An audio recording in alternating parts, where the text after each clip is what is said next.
Episode number 2.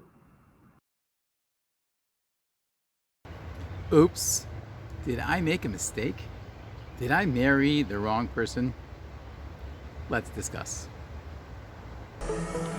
The Jewish Marriage Initiative presents Marriage Messages with Rabbi Mordechai Pollock. I think it's fair to ask, would we want our kids and our grandkids to get married with a level of understanding about marriage that we had? The idea I'm about to share with you appears in Yotzei Shalom, a book written by my Rebbe, Reb Shragi Neuberger Shlita.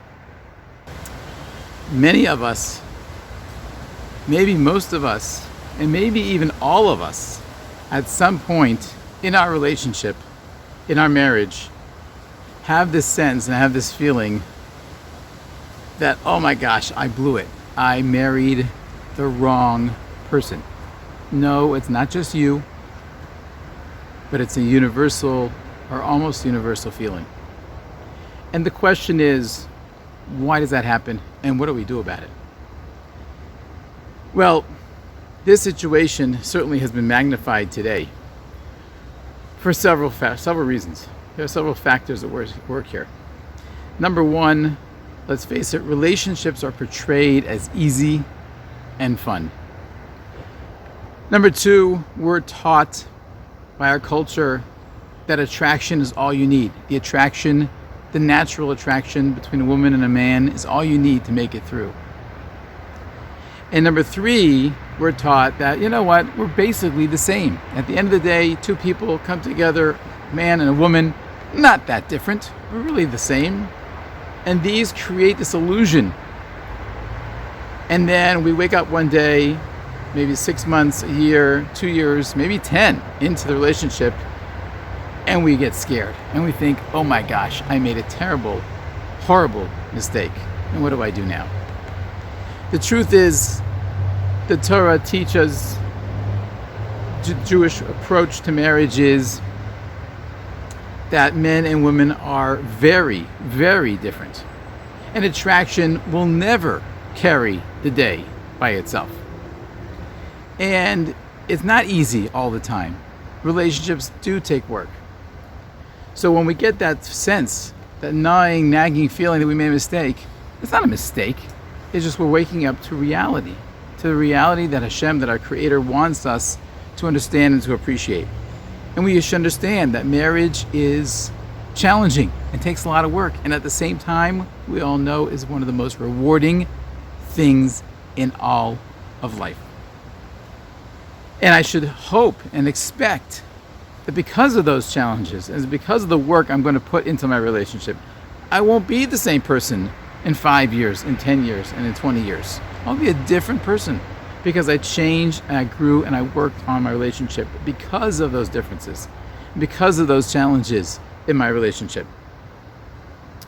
The pasuk tells us, the verse tells us that Hashem, our Creator, created a wife for Adam as an Ezer Kenegdo, as a helpmate corresponding or opposite him. So Rashi, the great commentator, explains, Ezer, Zacha Ezer, if he merits, then she will be a helpmate. Lo Zacha Kenegdo, and if he doesn't merit, then she will be opposite him, Lehilachem, to fight with him, to argue with him, to be contrary to him. What does this mean? This can be illustrated, I think, like a magnet or two magnets. When you put them together, if you position them a certain way, they cling, they come very close together. And if you flip them the other way, they repel each other. That is exactly what marriage is. There are times in our relationship we feel very close. It's a very warm, loving, giving, intimate relationship. And there are other times when it's exactly the opposite. We feel like we're being repelled by our spouse. And that's exactly right. That's exactly the way Hashem designed the system. There's going to be times in our relationship when we're not zocha, when we're not meritorious, meaning we're not doing the right things in our relationship. And that's not a time to freak out. That's not a time to say, oh my gosh, I married the wrong person. No, just the opposite. When there's a lack of attraction, there's a lack of togetherness, there's a lack of intimacy in our relationship, that's a trigger telling us we've got to learn, we've got to change, we've got to do something different. That's what it's all about. It's not, oh my gosh, I made a mistake, how do I go for the door? It's, what do I do now to turn things around and to make this relationship better? But that shouldn't surprise us. It's exactly the way Hashem designed it to be. There's going to be times when we're close, and there's going to be times when we're quite far.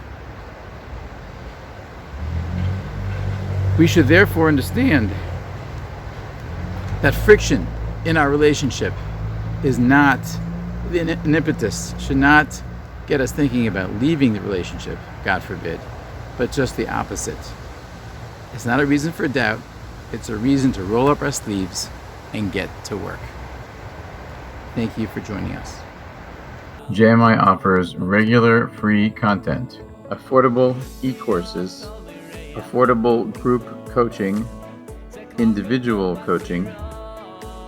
For more information, visit us at www.ourjmi.org. Music by Sruli Twerski. The Jewish Marriage Initiative.